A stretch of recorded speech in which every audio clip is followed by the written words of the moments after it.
오늘은 제1계명 예배의 대상이라는 제목으로 총회 주제 설교 17번째 시간을 가지겠습니다. 우리가 매 주일 예배를 드리며 십계명을 낭독합니다. 왜냐하면 십계명은 우리가 예배하는 원리를 보여주기 때문이죠.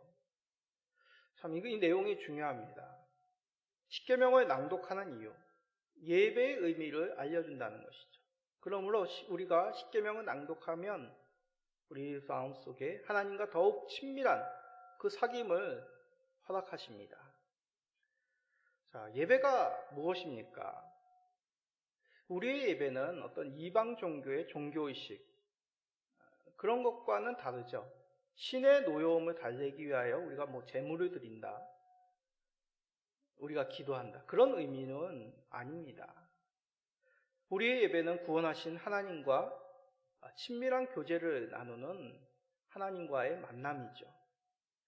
그러게 예배의 주체는 우리가 아닙니다. 예배의 주체는 바로 우리 하나님이시죠. 하나님께서 먼저 우리를 부르시고 예배 가운데 초대하셨습니다. 우리는 그 하나님의 부르심에 응답하여 이 자리에 나아가 감히 하나님 앞에 찬송과 경배를 올려드릴 수 있는 이런 귀한 은혜를 복을 받은 것입니다. 이렇게 예배에는 하늘로부터 우리를 부르시고 복을 주시고 우리는 그런 하나님의 부르심 가운데 언약 백성으로서 믿음으로 감사함으로 나아갑니다. 이것이 바로 우리가 드리는 예배의 기본이죠. 이러한 예배의 내용, 구약 가운데 이스라엘 백성들이 하나님과 언약을 맺음을 통하여 그 의미도 동일하게 그들에게 가르쳐졌습니다. 구약의 시대에 하나님께서 이스라엘 백성, 당신의 백성을 부르셨습니다. 그리고 언약을 맺으셨죠.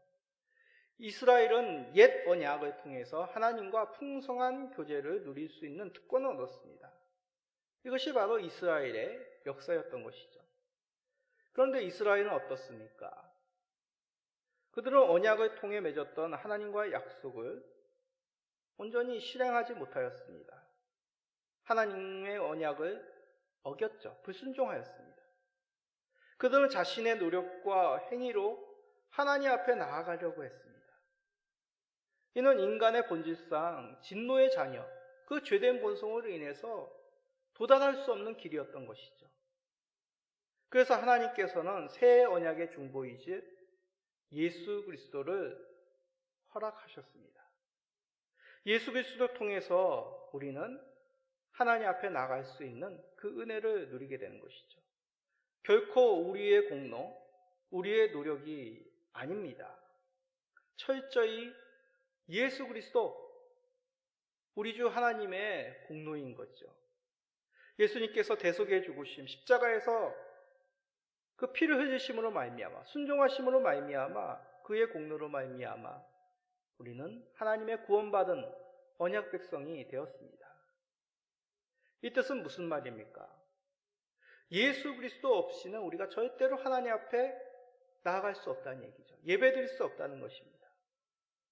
예수 그리스도의 구원이 없이는 우리는 십자가를 의지 않고서는 우리는 그 어떤 인간도 하나님 앞에 예배할 수 없다는 것이죠.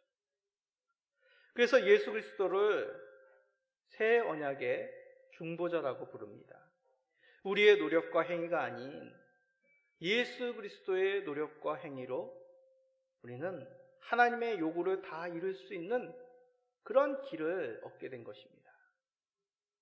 예수님으로 말미암아 우리는 온전히 하나님과의 관계가 회복될 수 있었습니다. 옛 언약에는 인간의 힘으로 하나님의 요구에 완전히 순종할 수 없어 실패하였지만 예수 그리스도, 새 언약이신 그리스도로 말미암아 하나님께 도달할 수 있는 귀한 구원의 길을 얻게 된 것이죠. 그러므로 우리는 예배를 드림으로 언약의 갱신의 의미를 새롭게 새깁니다. 여기서 갱신이란 것은 새로운 어떤 언약을 맺는다, 없던 것을 새롭게 만든다는 뜻이 아닙니다. 예전에 맺은 그 언약을 다시 확인하고 확증받는다는 뜻이죠. 자, 우리가 드리는 성례에도 그렇지 않습니까? 세례를 받는다, 성찬을 함께 나눈다. 성찬을 먹음으로 우리가 구원받는 것이 아닙니다. 세례를 받음으로 우리가 구원받는 것이 아닙니다. 성례를 통해서 우리는 구원받은 백성임을 확인하고 확증받는 것이죠. 인을 친다는 것입니다. 이와 같이 하나님께서 우리와 예수 그리스도라는 새 언약을 맺으신 것을 우리는 예배 가운데 새롭게 확인하고 기억하고 갱신한다는 것이죠. 그러기에 구약의 언약은 결코 구원받을 조건이 아닙니다. 우리가 어떻게 하나님과 교제할 수 있는지를 알려주는 것이죠.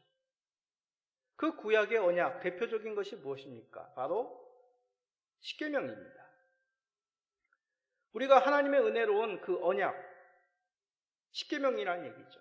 이 십계명을 우리가 낭독함을 통하여 하나님과 어떻게 사귈 수 있는지를 새롭게 새기고 그 충만함을 누린다는 것입니다. 그래서 우리는 예배 가운데 이 십계명을 낭독하고 있는 것입니다.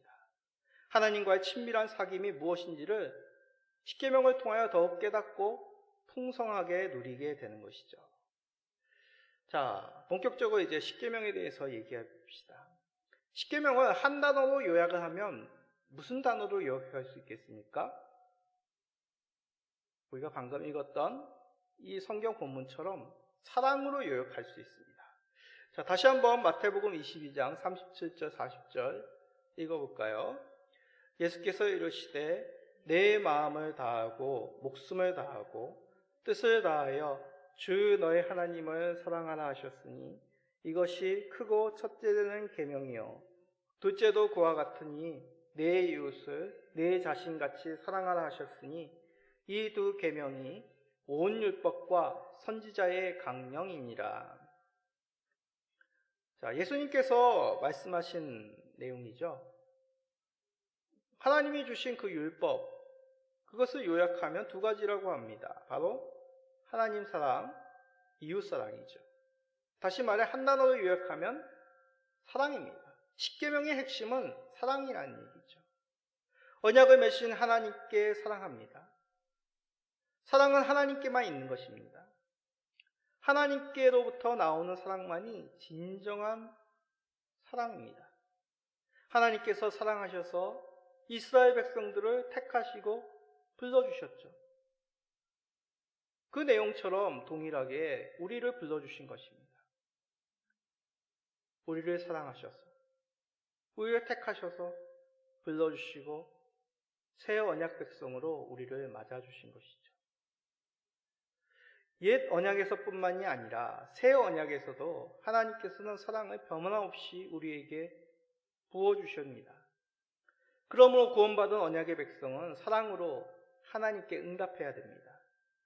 이 사랑은 속박이 아니라 하나님 안에서의 자유함. 우리가 하나님께 순종하는 것은 하나님을 사랑하기 때문에 말씀에 따르는 것이죠. 이것을 십계명이 말씀하고 있다는 것입니다. 십계명은 하나님에 대한 사랑, 사람에 대한 사랑, 그렇게 나누고 있는 것이죠. 자, 그런데 먼저 하나님에 대한 사랑은 앞에 두셨습니다. 1계명부터 4계명은 하나님에 대한 사랑이죠. 5계명에서부터 10계명은 사람에 대한 사랑입니다. 왜 하나님에 대한 사랑을 앞에 두셨을까요? 그것은 언약의 관계를 생각해 보면 쉽게 답을 찾을 수 있습니다. 십계명은 언약입니다. 관계를 맺는 수단입니다. 십계명을 주신 분은 하나님이시죠. 그러기에 하나님께서 택한 백성들에게 그런 언약을 맺으셨다면 하나님과 사람 사이의 관계를 먼저 생각해야죠.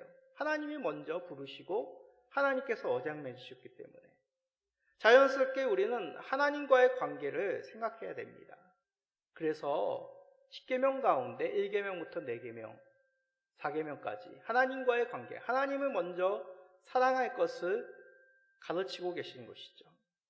이 뜻은 하나님을 사랑하지 않고는 이웃을, 사람을 사랑할 수 없다는 뜻이기도 합니다. 사람을 사랑하는 흉내를 낼 수는 있습니다. 그렇지만 진정한 사랑의 의미, 하나님이 보여주신 진정한 사랑의 의미는 하나님을 사랑하지 않고서는 깨달을 수 없는 것이죠. 하나님을 사랑하고 하나님을 아는 것으로 말미암아 비로소 사람에 대한, 아내에 대한, 자녀에 대한, 부모에 대한, 이웃에 대한 사랑을 깨달을 수가 있습니다. 하나님과 사이가 좋으면 좋을수록 더욱더 이웃에 대한, 사람에 대한 이해, 품을 수 있는 마음, 그 사랑의 마음이 더욱 커지게 되는 것이죠. 그러기에 중요한 것은 하나님의 사랑입니다. 우리는 십계명을 통해 더욱 하나님과 친밀해지고 예배 가운데 그 하나님의 사랑을 새롭게 함을 통하여 더욱 풍성한 사랑을 누리게 됩니다. 십계명을 통해 더욱 하나님을 사랑하시는, 이웃을 사랑하시는 모든 성도들 되시기를 간절히 축복드립니다. 자, 이제 본격적으로 1계명을 살펴봅시다. 한번 1계명을 읽어볼까요? 출애굽기 20장 3절입니다. 너는 나 외에는 다른 신들을 내게 두지 말라. 자, 1계명이 말하고자 하는 것은 무슨 뜻입니까? 1계명은 누구를 사랑하는지를 얘기합니다. 누구를 예배하고 누구를 섬길 것인지 그 예배의 대상, 사랑의 대상을 말하는 것이죠. 뭐라고 얘기하십니까? 너는 나 외에는 다른 신들을 내게 두지 말라 하십니다. 이것을 좀 더 다르게 번역할 수도 있습니다. 너는 내 얼굴 앞에 다른 신들을 가지지 말라. 다시 말해 우상 숭배를 금지하는 명령입니다. 자, 그렇다면 제2계명과는 어떤 차이가 있을까요? 2계명도 우상 숭배를 금하는 말씀 아닌가요? 자, 2계명은 어떤 내용일까요? 한번 읽어봅시다. 출애굽기 20장 4절에서 5절입니다. 너를 위하여 새긴 우상을 만들지 말고 또 위로 하늘에 있는 것이나 아래도 땅에 있는 것이나 땅 아래 물속에 있는 어떤 곳에 형도 만들지 말며 그것들에게 절하지 말며 그것들을 섬기지 말라. 자, 1계명과 2계명의 차이가 무엇이죠?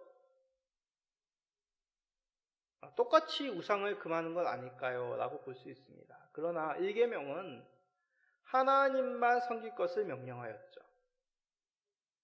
예배의 대상에 관한 것을 우리들에게 보여주셨습니다. 그러면 제2계명은요? 2계명은 예배의 방법에 대해서 말씀하는 것이죠. 다른 신을 섬기기 위해 하나님의 모양을 만들고 절하고 섬기지 말라는 뜻입니다.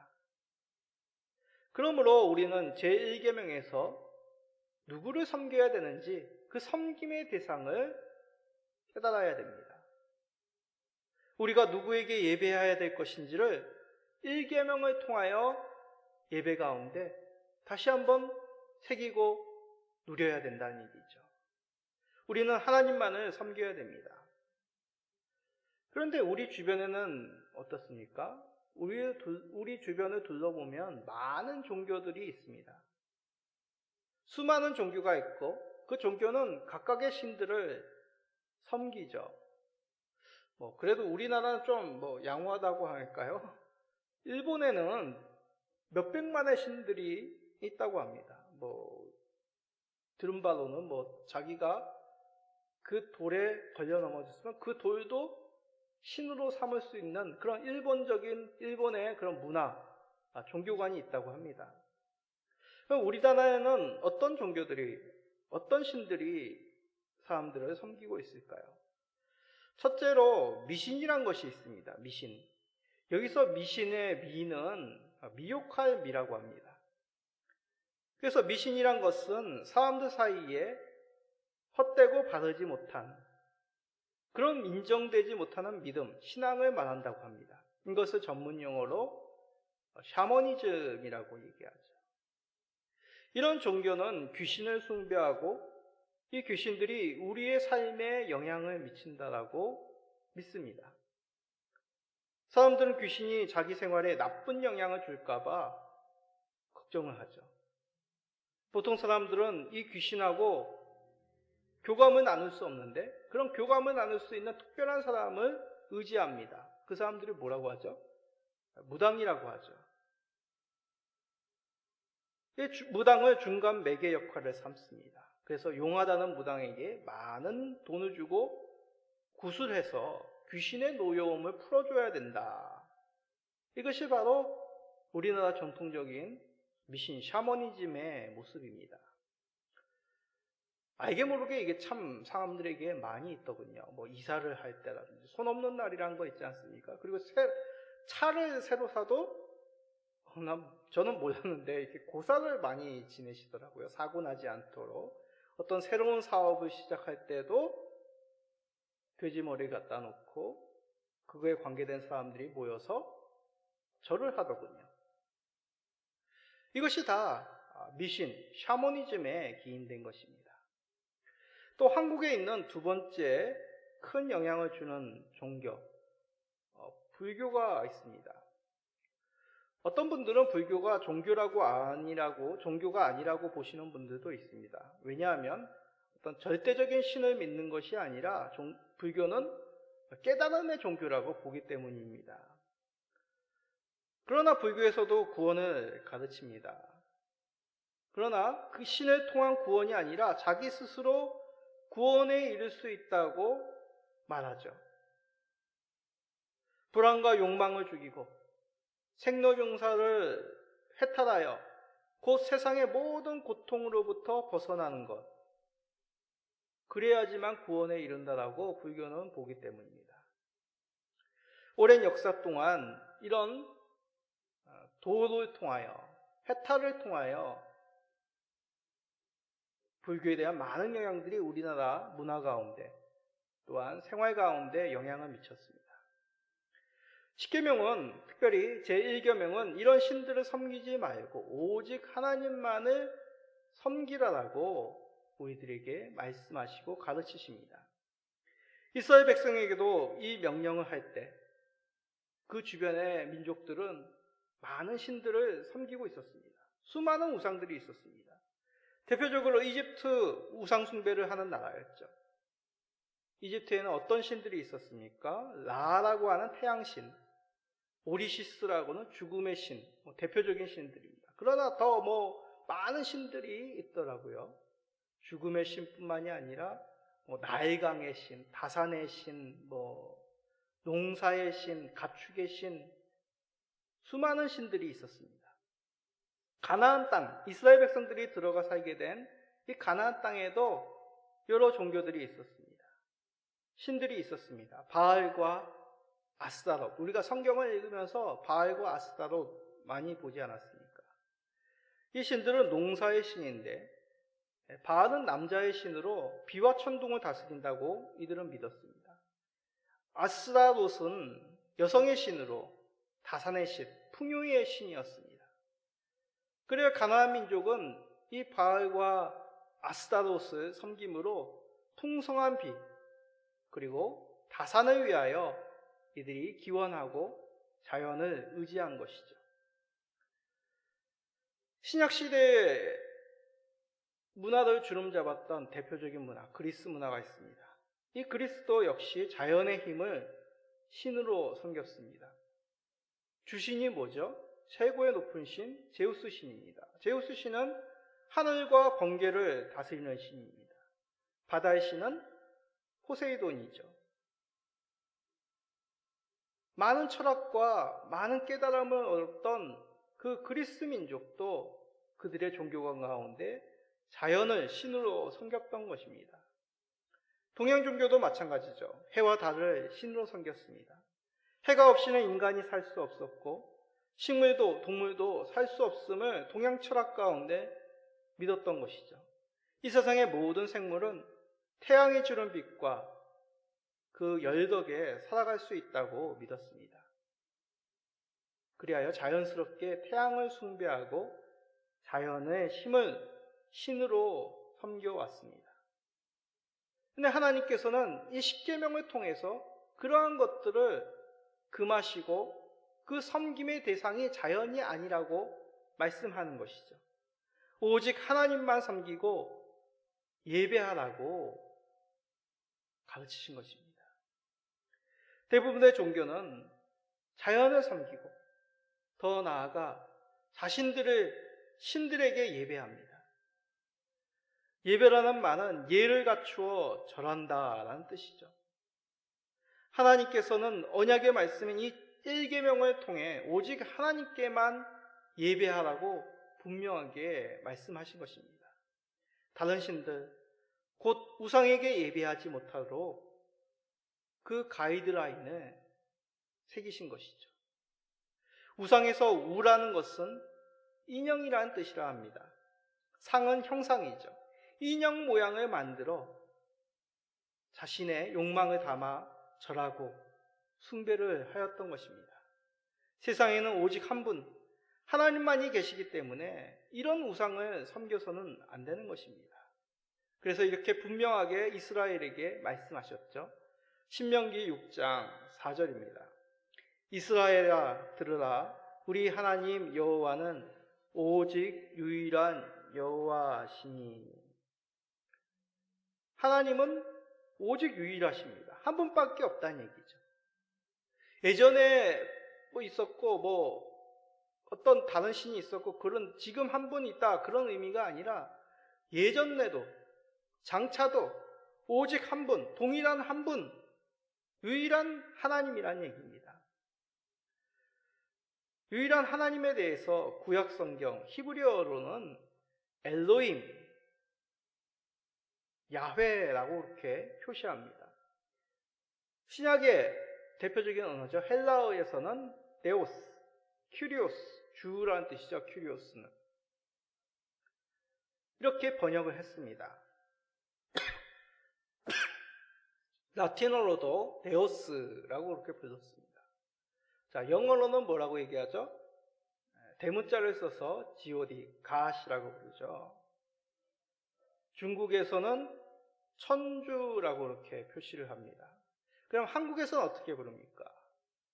신, 성경을 보면 이제 신, 참신, 신이라고 부르기도 하고, 천주교에서는 하느님이라고 표시를 하죠.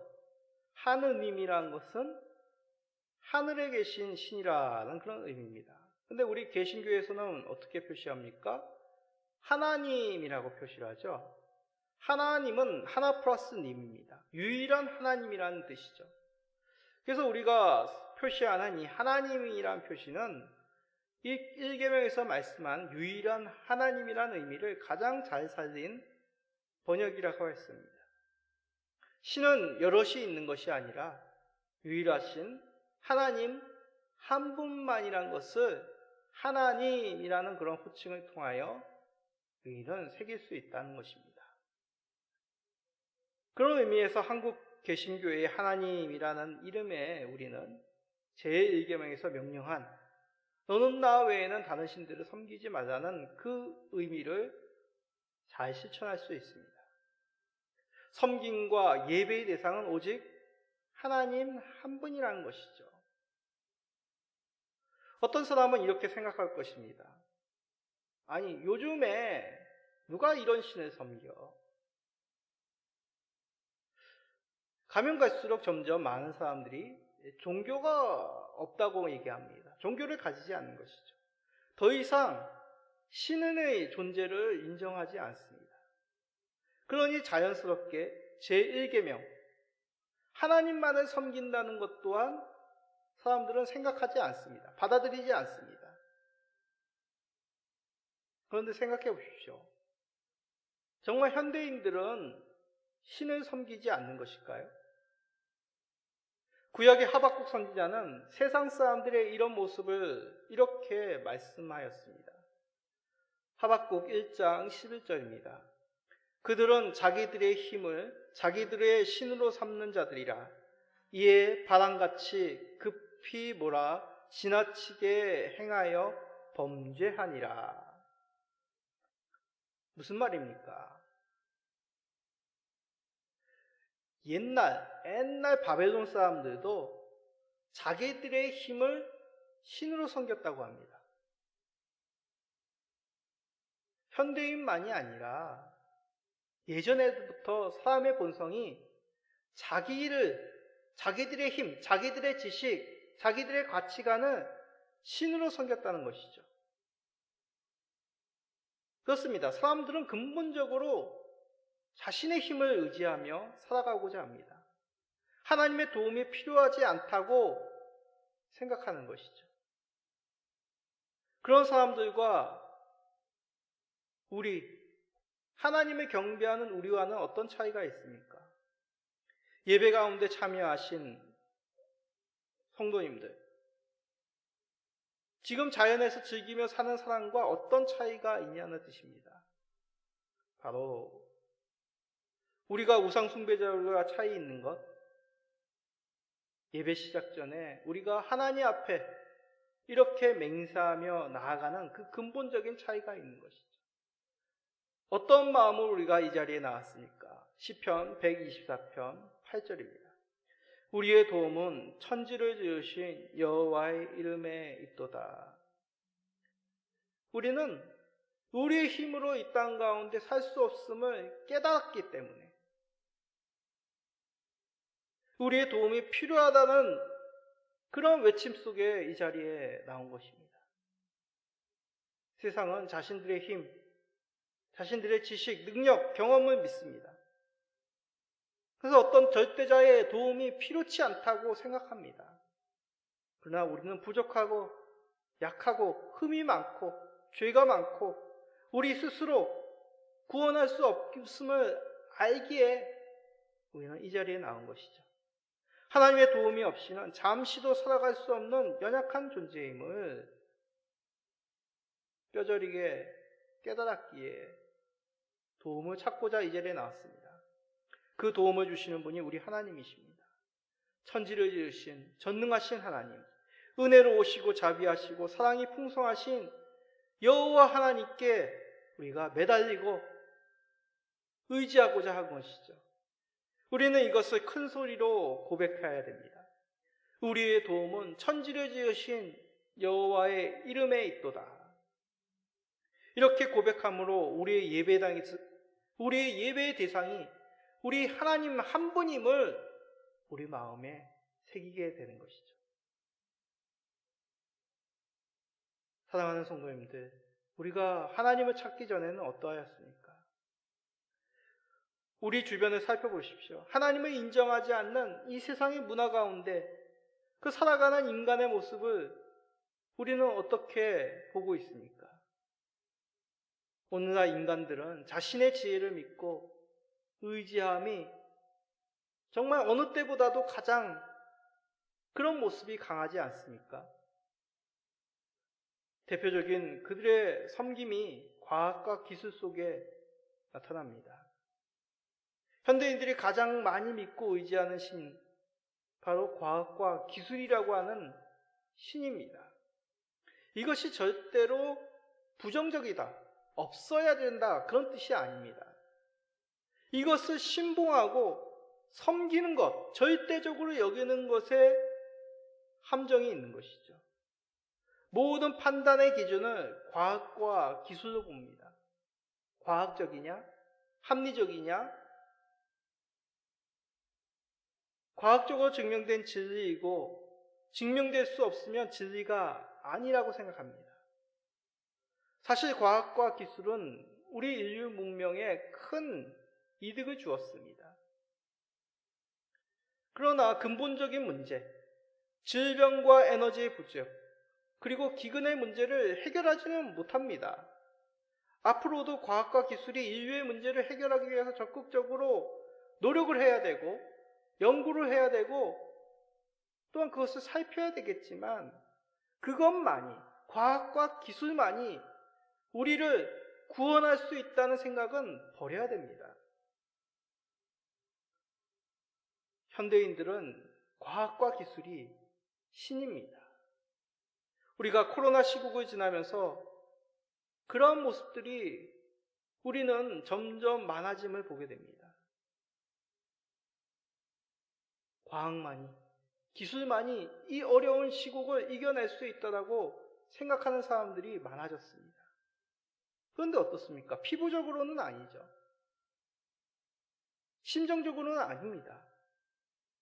백신이 있다고 하지만, 백신으로 그 문제를 해결할 수 있다고 생각하지만, 정작 백신이 우리에게 100% 모든 질병을 물리칠 수 있다고 우리는 그것이 아니란 것을 경험하지 않았습니까? 절대적인 결과를 보장할 수 없음을 우리 피부로는, 우리의 심정적으로는 느낀다는 것이죠. 환경오염의 문제도 마찬가지 아닙니까?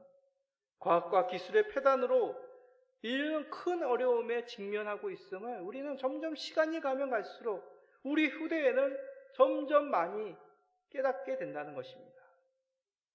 이를 통해 우리는 도움이 어디서부터 오는지를 바로 알아야 됩니다. 우리가 경배해야 될 대상, 우리가 의지해야 될 대상이 누구인지를 알아야 된다는 것이죠. 어떻게 해요?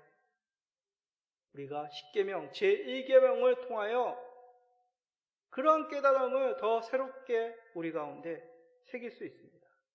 예배의 대상인, 우리의 섬김의 대상인 하나님만을, 유일하신 하나님만을 온전히 경배해야 되는 것을 우리가 새롭게 다시 새긴다는 것이죠. 새 언약의 중보자이신 예수 그리스도를 통해 우리는 하나님께 나아갈 수 있는 특권을 누리고 있습니다. 그러므로 우리는 더 이상 다른 세상의 신들을 숭배해서는 안 됩니다. 과학과 기술을 이용할 수는 있지만 그것을 절대적으로 숭배해서는 안 된다는 것이죠. 그것은 하나님의 언약의 백성으로서 우리의 삶의 모습입니다. 이 십계명을 통하여 우리는 그 하나님 외에, 너는 나 외에 다른 신들을 내게 두지 말라는 우리 믿음의 백성들의 삶을 살아갈 수 있는 것이죠. 하나님만을 따르며 살아가야 되는, 하나님께만 순종하는 삶을 우리는 배우게 됩니다. 이것을 예수 그리스도께서 완전히 우리들에게 보여주셨습니다.